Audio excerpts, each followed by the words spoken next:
langsung buka dompet, masukkan. Ketika kita tidak sengaja melihat tetangga kita masukkan 5.000, kita sudah siap 20 banting, kayak bintangnya gitu, akeh aku 20, aduh, tidak diucapkan, disimpan, diomong sendiri, ujung. Ini juga penyakit hati. Dengki, tidak senang lihat orang lain sukses, benci lihat orang lain itu memiliki sesuatu yang dia tidak bisa. Ini dengki. Nanti tetangganya depan rumah ada pickup nurunkan kulkas 6 pintu, greges. Orang, ini penyakit hati semua. Nanti ada yang menurunkan moge, meriah, masuk rumah sakit, dehidrasi. Ini penyakit hati sih. Hasad, ini literal lagi. Ini timbulnya sampai ke fitnah, harus hasad. Kemudian iri itu boleh diizinkan sama Allah dan Rasul ajarkan sahabat. Irilah kamu halal zulf fil akhirah wala tahrubin fid dunya. Irilah kamu terhadap urusan akhirat, jangan iri urusan dunia. Jadi kalau iri itu urusan akhirat, masya Allah ya, suaranya enaknya, baca Qurannya, tajwidnya, makhrajul hurufnya, gunahnya, lemahnya, kapan aku bisa gitu, iri terus belajar, boleh. Tapi kalau tetangganya nurunkan ini kok iri urusan dunia, parah, iblis masuk lewat pintu ini. Maka pertemanan ini bahaya. Kemudian penyakit hati lagi fitnah. Sekarang ini namanya bullying, dibully. Sebenarnya orang dibully itu sebab yang bully gak bisa seperti dia. Jadi orang dibully itu karena dia punya kelebihan yang orang yang bully itu tidak punya. Dia punya kelebihan sesuatu yang seorang orang tapi dia tidak punya, biasa dibully. Nah, ini penyakit-penyakit hati yang harus dijaga. Kemudian yang kanan, tadi kan dari depan hati, belakang komunitas pertemanan. Kanan ini husnul fikri, bahasa kaidahnya husnul fikri, pemahaman, perang pemahaman. Iblis akan masuk lewat pemahaman-pemahaman ini. Contoh yang paling bahaya, semua agama sama. Wih, semua agama sama. Kalau semua agama sama, saya nggak pindah. Kenapa saya pindah? Karena nggak sama. Di mana samanya? Yang diibadati lain. Saya dulu 3 Tuhan, 3 in 1. Islam la ilaha illallah. Mana sama? Saya dulu pakai musik, pakai nyanyi-nyanyi. Di sini cara ibadah sholat, mana sama? Tidak sama. Kok dimasukkan semua agama sama? Semua agama baik dan benar. Baik iya, kalau benar belum tentu. Agama yang benar cuma satu. Dalam surat Ali Imran ayat 19, itu agama yang paling benar. Inna dina indallahil Islam. Itu surat 3 ayat 19. Nah, pintu kiri ini berat juga. Apa pintu kiri? Bagi seorang suami itu istri dan anak-anaknya. Bagi istri itu suami dan anak-anak. Karena iblis juga akan masuk lewat pintu suami, lewat pintu istri, lewat pintu anak-anak. Sehingga keluarga ini pun, makanya kenapa Rasul pesan keluarga itu diperkuat dengan kekuatan doa. Hendaknya suami mendoakan istri, istri mendoakan suami, anak-anak mendoakan orang tuanya, orang tua mendoakan anak-anaknya. Ini susah ditembus oleh iblis dan bala tentaranya. Timbulkan kasih sayang di rumah ini, jangan sering bertengkar. Karena iblis itu akan masuk lewat pertengkaran. Apalagi kalau sudah urusan faraid, waris, Ini tidak menutup kemungkinan bahkan terjadi naudzubillah dari bunuh-membunuh terjadi, urusan warisan banyak terjadi. Dan iblis masuk lewat pintu kiri keluarga, saudara. Bahkan kemarin pas Ramadan ini saya diundang, bukan Ramadan, sudah selesai Ramadan, sudah Idul Fitri, ada acara halal bihalal, ada keluarga mengundang. Yang undang kasih bocoran ke saya, Ustadz kami ini cuma 4 bersaudara, tapi kakak saya yang 3 ini, Masya Allah, yang satunya ikut ormas, ikut partai merah, yang satunya ini kuning, yang satunya hijau, gak pernah akurkan, padahal saudara kandung itu karakter karena urusan partai politik. Tolong Ustadz nanti selat-selat tausiahnya diselipkan hal itu. Langsung saya bilang, di sana bukan di sini, saya bilang gitu. Ada satu keluarga, saya bilang 3 bersaudara, ini 4, saya bilang sana 3, ini 4, saya bilang 3 orang. Kakaknya merah, adiknya kuning, yang ragil hijau. Mestinya bersyukur mereka berbeda. Karena mereka manfaat seperti traffic light, merah kuning hijau. Kalau mereka semua terus bengkeran murung kabeh, saya bingung penumpang. Ini lampu lalu lintas atau lampu disco? Kapan saya jalan, kapan saya berhenti? Orang lain bisa celaka tabrakan. Coba kalau gantian. Makna gantian nyalanya itu memberi ini jalan, ini berhenti, ini hati-hati, waspada. Coba kalau keluarga yang merah kuning hijau ini sama-sama enggak gantian, saling dengar, terjadi ukhuwah, langsung yang 3 itu belum mantuk-mantuk. Mudah-mudahan terkena dengan itu. Akrablah, jangankan saudara kandung, saya bilang, jangankan saudara kandung, saya bilang, sesama muslim saja. Di surat 49 Hujurat ayat 10 Allah bilang saudara, innamal mu'mina ikhwatun fa'aslihu baina akhawaykum wa taquluha la'alakum turhamun. Setiap muslim itu saudara. Jadi kalau ada perbedaan, perselisihan, itu gak boleh bertengkar, gak boleh bermusuhan, tapi tetap dalam silaturahmi. Wa taqullah la'alakum turhamun. Bertakwa kepada Allah jauh lebih penting daripada ngurusi perbedaan. Contoh yang terjadi kemarin, masalah Idul Adha. Ada yang tanggal 17, ada yang 16. Coba kalau kita mau menyerap ini dengan baik. Saya ambil pertama dari Rawahu Abu Dawud dulu, 2022. Perawi Ibnu Umar Rasul bersabda, Mamin saumi yaumil arafah. Siapa yang berpuasa hari Arafah, yukafiru madir wal baghat, diampuni dosanya 1 tahun ini dan 1 tahun berikutnya. Hadis ini ada kata yaum, hari, yang terjemahannya barang siapa yang berpuasa hari Arafah,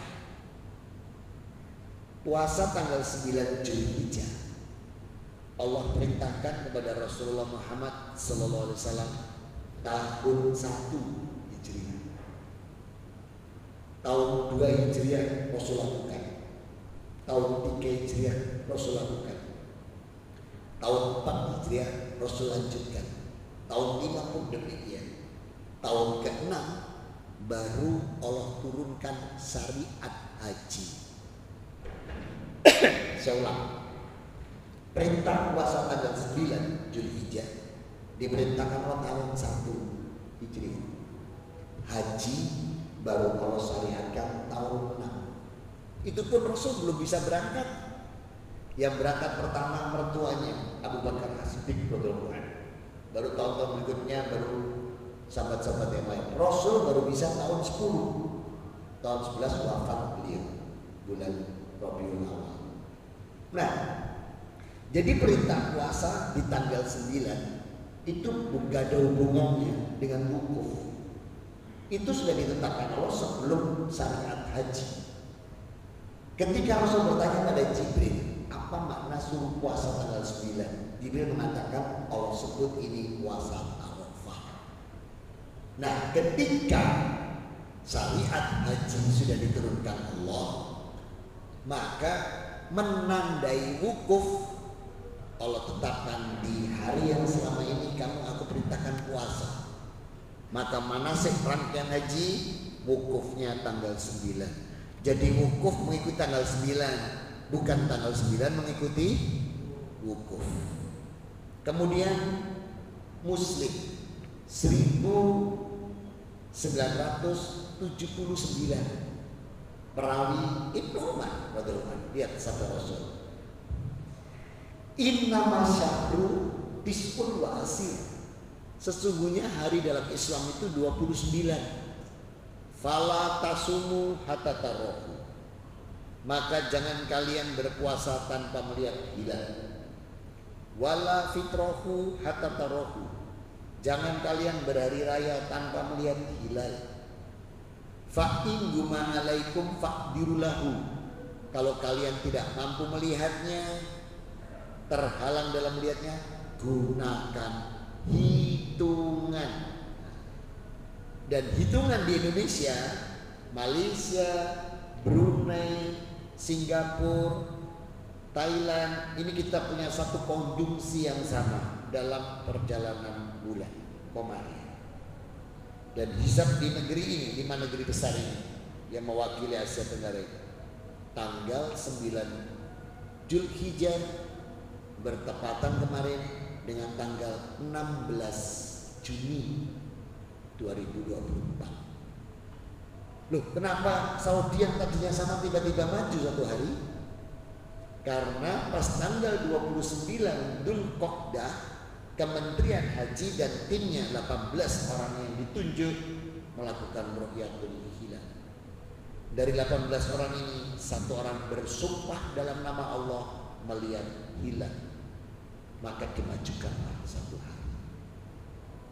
Tapi di Indonesia, Malaysia, Brunei, Singapura, kemudian Thailand, ini hisabnya nyata hak tanggal 9 jatuh di tanggal 16 Juni.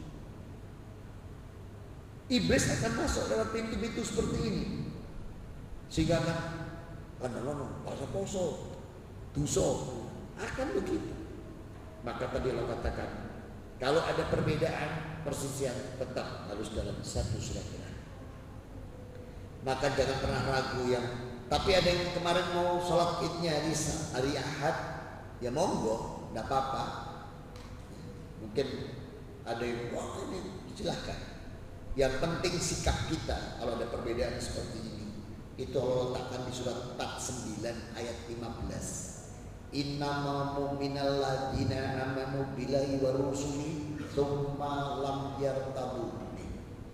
Jadi kalau orang beriman yang sebenar-benarnya kata Allah, orang mukmin yang sebenarnya kata Allah, itu dia beriman kepada Allah, beriman kepada Rasulnya, tsumma lam yartabu, kemudian dia tidak punya keraguan. Jadi yang mantap hari ini silakan, yang mantap hari Ahad silakan. Seperti itu. Nah, disitulah justru Allah yang suka ketika kita tidak bingung. Jadi jangan ada yang begini, ini lebih lucu lagi. Jumatnya poso, Sabtunya poso, Minggunya enggak, Ahadnya enggak.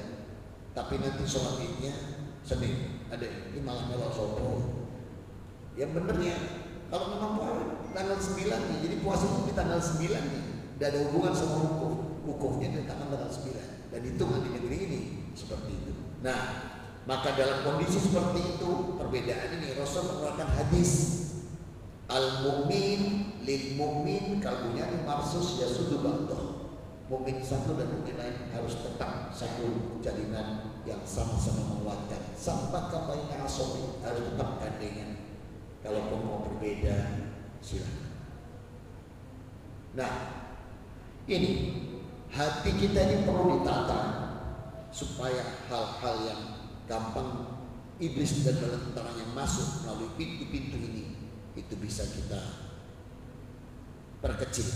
Apalagi tadi Allah janjikan di ayat yang 54-nya surat Al-Hajj, waliyal malladzina utul ilma anahul haqqu mir rabbika, dan orang-orang yang telah diberi ilmu, ini yang mau ngaji-ngaji ini istilahnya, maka wa qulil haqqu mir rabbikum, kebenaran itu hanya datang dari Allah Rabb, maka faqbitalahu qulubuhum, dan apabila hati mereka menetapkan iman, tunduk kepada Allah, maka Allah katakan lahalladzina amanu ila siratin mustaqim, maka Allah janjikan senantiasa memberi petunjuk orang-orang yang beriman kepada jalan yang lurus.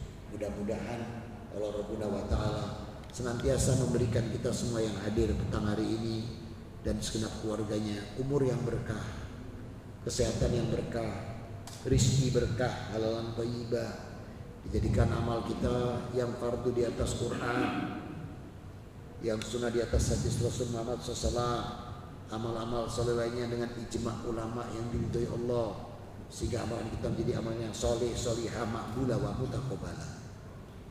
Amin, Allahumma amin. Lalu bagaimana mengatasi penyakit hati ini? Rasul ajarkan buat kita, aksiru bidzikrullahi katsir, senantiasa berzikir, karena zikir ini obat penyakit hati paling besar. Apalagi Allah Rabbuna wa ta'ala mengajarkan kita di surat Al-Ahzab surat 33 ayat 41 dan 42 dengan kalimat ya ayyuhalladzina amanu dzikrullaha dzikran katsira wasabibuhu bukrata wasila. Wahai orang beriman, ingatlah kepada Allah dengan mengingatnya sebanyak-banyaknya dan bertasbihlah kepadanya baik pagi maupun petang.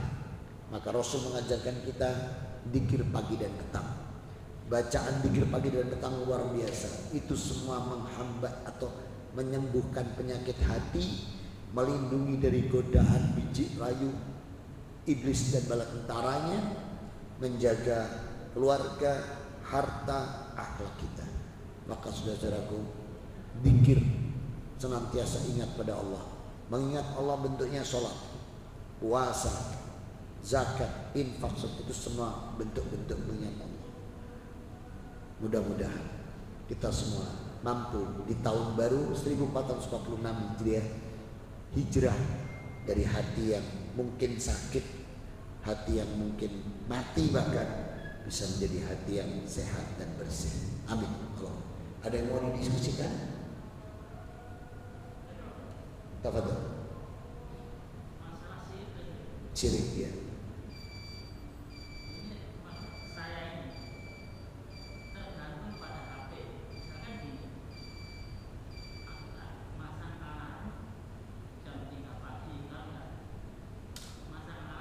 Nanti tidak bangun, tidak salat. Itu bukan syirik. HP ini sarana, HP ini ikhtiar. HP ini ya.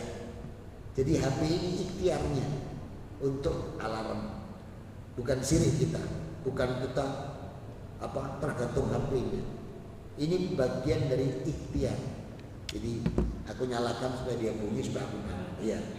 Ya itu bukan syirik. Kalau syirik itu HP ini udah kayak sampai ketinggalan aja bingung, itu syirik muslim. HP ketinggalan ya wes lah.